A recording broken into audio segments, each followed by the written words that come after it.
चुनावी प्रक्रिया में दिन रात देख करके मेहनत करके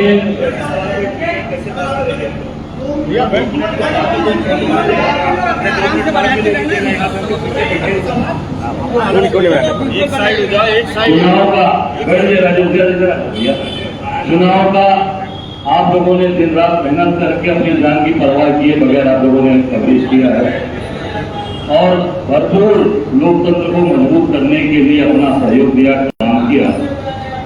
और हम सब जो भाई बंधु जो चुनाव लड़ रहे हैं, आप सब लोगों ने बहुत बल दिया, ताकत दिया। अरे यार हाथ हटा लो, मैं साधारण सा कार्यकर्ता कांग्रेस का उधर चलो। अच्छा और एक तरफ आइए हम एक साधारण से कार्यकर्ता। भाई साहब ये देखिए डिस्टर्ब कर रहा है, पहले इन्हें कर लेना। एक सभी हमारे साथियों ने दिन रात मेहनत दिया, परिवार के लोगों सभी लोगों ने साथ दिया और लोकतंत्र को मजबूत करने का कार्य किया। इस सिलसिला की धूप में 47 डिग्री 48 डिग्री का जो एक पूरा का पूरा एक टेम्परेचर था, कितने हमारे साथी सरकारी कर्मचारी जो ड्यूटी कर रहे थे, बेचारे पुलिस वाले, हमारे पत्रकार साथी जो इस पूरी चुनावी प्रक्रिया में जो शहीद हो गए, जिनके आकस्मिक मृत्यु हो गई इस चुनाव के 2.5 महीने की प्रक्रिया में, तमाम ऐसे ताकि उनको मैं श्रद्धांजलि अर्पित करता हूं, क्योंकि ऐसा एक कठिन दौर इसमें सरकार ने नहीं देखा 2.5 महीने। बाकी तो अपने हेलीकॉप्टर और जहाज में प्रधानमंत्री उनका पूरा काफिला बनारस में आपने देखा ही कि कितने 6 राज्यपाल आके बनारस में प्रचार कर रहे थे, जो कि राज्यपाल नहीं आ सकते, उसके बावजूद भी इन लोगों ने आगे चुनाव प्रचार गांव-गांव में जाके किया, पूरी ताकत लगा दी। प्रकाशी की जनता ने भरपूर साथ और प्यार हम सबको दिया है, जिसका परिणाम कल बनारस में आएगा, पूरे देश में आने जा रहा है। आज जो प्रेस पर आज हम लोगों ने बुलाया, उसमें सबसे महत्वपूर्ण मुद्दा जो इन्होंने एक अपने मनगढ़ंत और एक अपने तरीके से जो 400 पार का नारा दे रहे थे, उसके आधार पर एक इन्होंने अपना एक सर्वे रिपोर्ट जारी कराया है, जिसमें पूरे देश के अंदर आम आदमी, आम मेहनत करने वाला आदमी, किसान, मजदूर भाई, जिसने अपना मत दिया इंडिया गठबंधन को, सब लोग परेशान हैं। और निश्चित तौर से आप सब जानते हैं कि मनगढ़ंत चीजें बनाई गई हैं, जहां पर जो दल लड़ा ही नहीं उसको वहां पर सीट दिया जा रहा है। तमिलनाडु में, हरियाणा में, झारखंड में आप देख सकते हैं कि वहां पर भी सर्वे रिपोर्ट में तमाम इस तरीके की झूठी भ्रामक चीजें फैलाई गई। बनारस में भी इन्होंने एक नारा दिया था, 10 लाख पार। 10 लाख पार कहा था कि नहीं कहा था? भाजपा के लोगों ने कहा था 10 लाख पार। और वोट कितना पड़ा है? 11,28,527 वोट। 11,28,527 वोट में 10 लाख पार का नारा भाजपा का है। यही नारा जो 400 पार का है, जैसे ये 10 लाख पार का नारा झूठा साबित हो गया, उसी प्रकार 400 पार वाला भी नारा इनका झूठा साबित हो गया है। ये झूठे लोग हैं, केवल लोगों को परेशान करना, उनको हतोत्साहित करना और मनोवैज्ञानिक तरीके से कमजोर करने का कार्य किया जा रहा है। आप सोच सकते हैं, जब बनारस में यहां की सीट फंसी है प्रधानमंत्री नरेंद्र मोदी की, यहां जनता ने अपने भाई को, अपने बेटे को समर्थन दिया जा रहा है को, तो आप सोच सकते हैं कि हिंदुस्तान में इनकी कौन सी सीट जीत रही है और कौन सी सीट एकदम क्लियर कट जीतने की स्थिति में।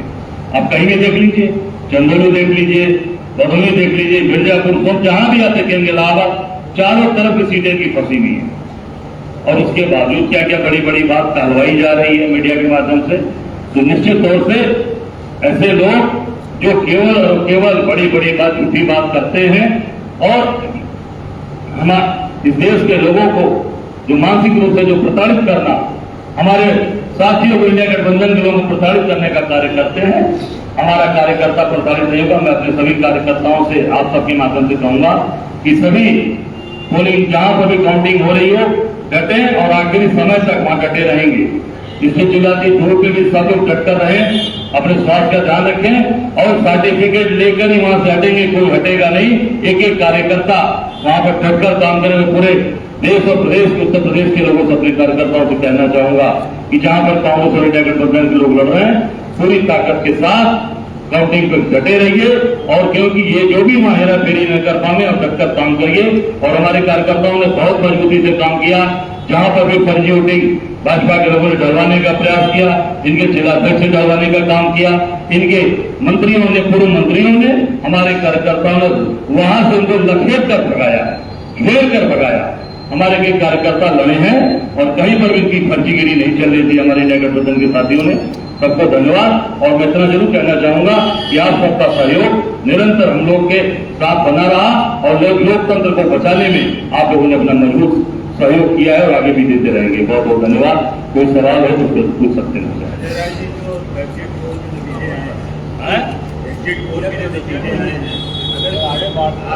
अगर ये गठबंधन के पक्ष में होते तो भी आपको मांग करने की जो है नहीं, देखिए, हम राजेश इतना कहना चाहेंगे, हमारे गठबंधन के पक्ष में तो उनके पक्ष की बात मैंने नहीं कहा।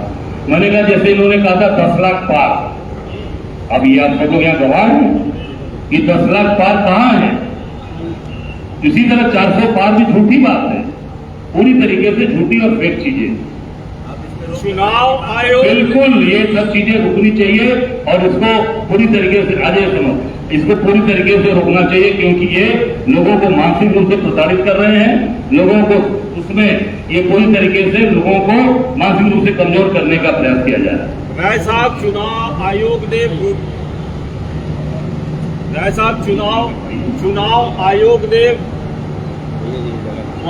चुनाव आयोग ने वोटिंग के बाद प्रेस कॉन्फ्रेंस किया है और कहा है कि ऐसी फुल प्रूफ व्यवस्था है कि कहीं से भी कोई घपला नहीं हो सकता काउंटिंग में।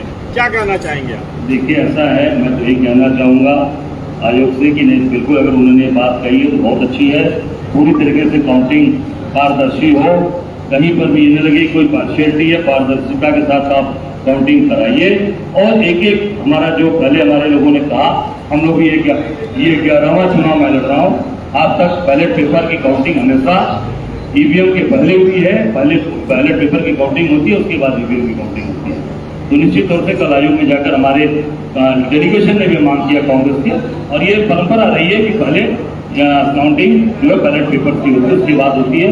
बिल्कुल अगर चुनाव आयोग इस पर मुस्तैदी से खड़ा है तो मैं धन्यवाद दूंगा, पर जरूर इसको पूरी तरीके से ये दुरुस्त करें कि एक एक वोट, एक एक चीजें हमारे जो बैलेट, हमारी जो मशीन है उसकी सही मिलान करके सही काउंटिंग की जाए।